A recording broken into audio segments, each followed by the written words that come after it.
Hi hello అండి, welcome back to my channel పద్దు express. ఎలా ఉన్నారండి? అందరూ బాగున్నారా? ఈరోజు 5వ రోజు అమ్మవారి అవతారం మహాచండీదేవి అండి. ఈరోజు అమ్మవారికి నైవేద్యంగా ప్రసాదం దద్దోజనం అండి. దద్దోజనం చాలా సింపుల్గా, చాలా టేస్టీగా ఎలా చేసుకోవాలో చూపిస్తాను. చివరి వరకు స్కిప్ చేయకుండా చూడండి. ఇది చాలా చాలా బాగుంటుంది. మీరు కూడా తప్పకుండా దీన్ని ట్రై చేయండి. ఇప్పుడు దీనికి కావాల్సిన పదార్థాలు ఏంటో ఎలా చేసుకోవాలో చూద్దాం. చూసారా, ఉడికిచ్చిన అన్నాన్ని తీసుకున్నాను అనమాట. తర్వాత దీనికి 1 కప్పు పాలు, అలాగే ఒక 2 కప్పులు పెరుగు, ఇంకా సన్నగా తరిగిన అల్లం, పచ్చిమిర్చి చాలా సన్నగా తరిగాను ఇది కూడా, అలాగే కరివేపాకు, ఇంకా జీడిపప్పులు. చూసారా దీనికి కావాల్సిన పదార్థాలు. తర్వాత ఇది ఎలా చేసుకోవాలో చూద్దాం. అన్నం వేడిగా ఉండగానే కొంచెం ఇలా చిదుపుకోవాలి. ఇది మనకి పులిహోరకు ఉన్నట్లుగా పలుగ్గా ఉండకూడదు అనమాట. అందుకని చెప్పి కొంచెం ఇలా వేడి మీద ఉన్నప్పుడే మళ్ళీ ఆరిపోతే ఇలా చిదుపుకోవాలంటే రాదు, అప్పుడు పొడి పొడిగా వస్తుంది. దద్దోజనం అలా పొడిగా ఉంటే బాగోదన్నమాట. కొంచెం ఇలా లైట్గా చిదుపుకోవాలి. అలానే మరి మెత్తగా పప్పులాగా కాదు, కొంచెం లైట్గా చిదుపుకోవాలి. తర్వాత దీనిలోకి 1 కప్పు పాలు పోసుకోవాలి. పాలు కొంచెం మీగడతో పాటు పోసుకుంటే టేస్ట్ బాగుంటుంది అనమాట. నేను ఇలా మీగడతో పాటే పోసుకున్నాను. మాకు ఆవు పాలు అంత మీగడ గట్టిగా పట్టదనమాట. చూసారు, పెరుగు కూడా మనకి అక్కడ ఉన్నట్లు గేదె పెరుగులాగా గట్టిగా అంత గట్టిగా అయితే ఉండదు. ఆవు పాలు కొంచెం పలచగా ఉంటాయి కదా. తర్వాత చూడండి, పెరుగు 2 కప్పులు పెరుగు వేసుకుంటున్నాను నేను. ఇది కొంచెం మరీ వేడి ఉన్నప్పుడు పెరుగు వేసుకోకూడదు, విరిగిపోతుంది. అందుకని పాలు పోసుకొని, పాలు వేడి పోసుకున్నా కూడా కొంచెం కొద్దిగా వేడి తగ్గిన తర్వాత అప్పుడు వేసుకోవాలన్నమాట. పెరుగు వేసుకొని 1 కప్పు ముందు వేసుకొని తర్వాత 2వ కప్పు వేసుకొని ఇలా పల్చగా, ఇంత పలచగా ఉండాలి. అది ఆరిన తర్వాత ఎలాగ మళ్ళీ చిక్కబడుతుంది. మనం కలుపుకునేటప్పుడు మాత్రం ఇలా పల్చగా కలుపుకోవాలి. చూసారా, ఇలా పల్చగా కలుపుకోవాలి.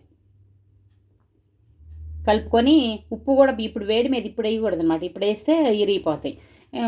ఇలా కలుపుకొని కన్సిస్టెన్సీ కొంచెం లూజ్గా ఇలా కలుపుకొని దాన్ని మూత పెట్టి కాసేపు పక్కన పెడితే బిగుసుకొని కొంచెం కరెక్ట్గా వస్తుంది అనమాట కన్సిస్టెన్సీ.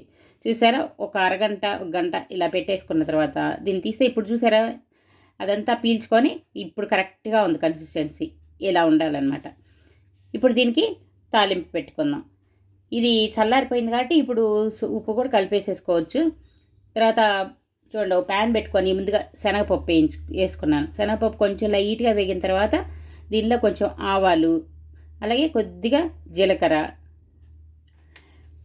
ఇది వేయించుకొని కొంచెం లైట్గా కరివేపాకు. తర్వాత ఇది మా ఊళ్ళో గుళ్ళో ఉండి విష్ణాలయంలో ప్రసాదంగా పెట్టేవాళ్ళం. ధనుర్మాసం, సంక్రాంతి టైంలో ధనుర్మాసంలో రోజు పూజలు చేసి రోజు ఒక రకం ప్రసాదం చేసేవాళ్ళు అనమాట. చూసారా, అల్లం పచ్చిమిరపకాయలు కూడా వేసుకున్నాను.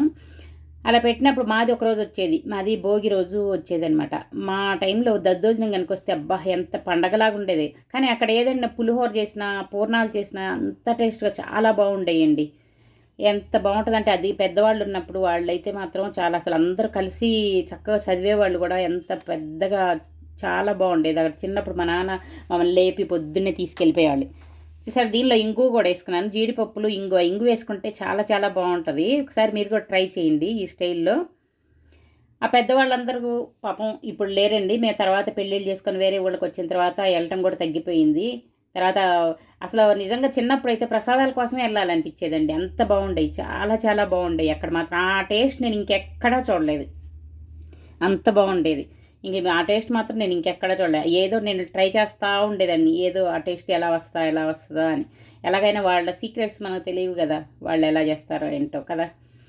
కానీ అక్కడ మాత్రం చాలా అదిరిపోయేదండి, అంత టేస్ట్గా ఉండేది. ఇప్పుడు వాళ్ళు పెద్దవాళ్ళందరూ వెళ్ళిపోయినాక ఇప్పుడు పిల్లలు వచ్చారు, ఎలా ఉందో కూడా మాకు తెలియదు అసలు. ఇంకా చూసారా, తాలింపుని ఇప్పుడు అన్నంలో వేసుకొని ఇలా కలిపేసుకొని మనకి టేస్ట్కి తగినట్లుగా సాల్ట్ కూడా వేసుకొని ఇలా కలిపేసుకోవాలి. కలుపుకుంటే ఎంత చూసారా ఎంత కలర్ఫుల్గా ఎంత బాగుందో, చాలా టేస్టీగా ఉంటుందండి అసలు నిజంగా. ఇలా ఒకసారి మీరు కూడా ట్రై చేసి చూడండి నా స్టైల్లో. ఎలా వచ్చిందో కామెంట్ సెక్షన్లో కామెంట్స్ పెట్టండి, మీకు కూడా తప్పకుండా నచ్చుతుంది. చూసారా ఎలా ఉంది? వీడియో నచ్చిందా?